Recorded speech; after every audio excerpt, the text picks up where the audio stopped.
Supreme court ने सोमवार को कहा कि भारत में बिटकॉइन ट्रेडिंग हवाला कारोबार के नए तरीके से निपटने जैसा है। कोर्ट ने अफसोस जताया कि केंद्र अब तक क्रिप्टो करेंसी को रेगुलेट करने के लिए कोई व्यवस्था नहीं बना पाया है। जस्टिस सूर्यकांत और जस्टिस एन कोटेश्वर सिंह की बेंच ने कहा कि कोर्ट ने 2 साल पहले केंद्र से क्रिप्टो करेंसी की ट्रेडिंग पर पॉलिसी के बारे में अदालत को जानकारी देने के लिए कहा था, लेकिन अब तक कोई जवाब नहीं मिला है। सुप्रीम कोर्ट ने अवैध बिटकॉइन ट्रेडिंग के लिए गिरफ्तार एक व्यक्ति की जमानत याचिका पर सुनवाई के दौरान यह टिप्पणी की। वहीं याचिकाकर्ता की ओर से पेश सीनियर एडवोकेट मुकुल रोहतगी ने कहा कि भारत में बिटकॉइन ट्रेडिंग अवैध नहीं है, क्योंकि सुप्रीम कोर्ट भारतीय रिजर्व बैंक के एक सर्कुलर को रद्द कर चुका है। हफ्ते की दूसरे कारोबार दिन आज यानी मंगलवार 6 मई को शेयर बाजार में गिरावट है। सेंसेक्स 200 अंक से ज्यादा गिरकर 80,600 के स्तर पर कारोबार कर रहा है। निफ्टी में भी 50 अंक से ज्यादा की गिरावट है। ये 24,400 के स्तर पर कारोबार कर रहा है। सेंसेक्स के 30 में से 25 शेयरों में गिरावट है। अडानी पोर्ट्स, जोमेटो, सन फार्मा, एनटीपीसी, बजाज फाइनेंस 2% तक की गिरावट है। वहीं महिंद्रा, एयरटेल और नेस्ले के शेयर में 3% तक की तेजी है। निफ्टी के 50 में से 35 शेयरों में गिरावट है। एनएससी के सेक्टोरल इंडाइसेस में फार्मा, मेटल, मीडिया, बैंकिंग और रियल्टी में 1.5% तक की गिरावट है। वहीं ऑटो सेक्टर में 1% की तेजी है। भारत की अर्थव्यवस्था दिसंबर 2025 तक जापान को पीछे छोड़ दुनिया की चौथी सबसे बड़ी इकोनॉमी बन सकती है।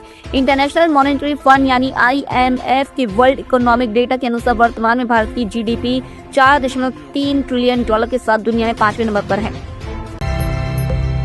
पिछले वित्त वर्ष 2024-25 में देश भर में 2.6 करोड़ गाड़ियां बिकी हैं। सालाना आधार पर इसमें 6.46% की बढ़ोतरी हुई है। इसमें अकेले टू व्हीलर सेगमेंट में 1.88 करोड़ गाड़ियों की सेल हुई है। पिछले साल की समान अवधि के मुकाबले यह 7.71% ज्यादा रही। वहीं नए वित्त वर्ष 2025-26 के पहले महीने अप्रैल में देश में गाड़ियों की सेल 22 लाख से ज्यादा रही। पिछले साल अप्रैल के मुकाबले इसमें 2.95% की ग्रोथ हुई है। इस दौरान टू व्हीलर्स कैटेगरी में 16 लाख से ज्यादा गाड़ी बिकी, जो अप्रैल 2024 के मुकाबले 2.25% ज्यादा है। फेडरेशन ऑफ ऑटोमोबाइल एसोसिएशन ने फाइनेंशियल ईयर 2025 और अप्रैल 2025 में बिकने वाली गाड़ियों की सेल्स रिपोर्ट जारी की है।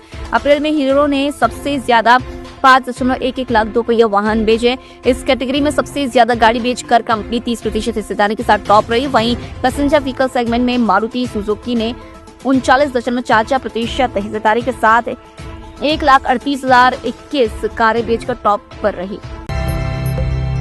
सोने के दाम में सोमवार को 1,328 की बढ़त रही। Indian Boolean and jewellers association के अनुसार 10 ग्राम 24 कैरेट सोने का दाम बढ़कर 95,282 पर पहुंच गया है। इससे पहले 10 ग्राम सोने की कीमत 93,954 थी। 22 अप्रैल को पहलगाम में हुए आतंकी हमले के बाद भारत पाकिस्तान की इंटरनेशनल फंडिंग रोकने की रणनीति बना रहा है। इसके लिए सोमवार को वित्त मंत्री निर्मला सीतारमण ने एशियन डेवलपमेंट बैंक के प्रमुख से मुलाकात की है। वित्त मीडिया रिपोर्ट्स के मुताबिक निर्मला सीतारमण ने ADB के डायरेक्टर मसाटो कांडा से मुलाकात में पाकिस्तान को मिलने वाली आर्थिक मदद घटाने की मांग की है। इसके साथ ही निर्मला ने इटली के वित्त मंत्री जियान कार्लो जोर्जेटी से पाकिस्तान की फंड रोकने पर चर्चा की है।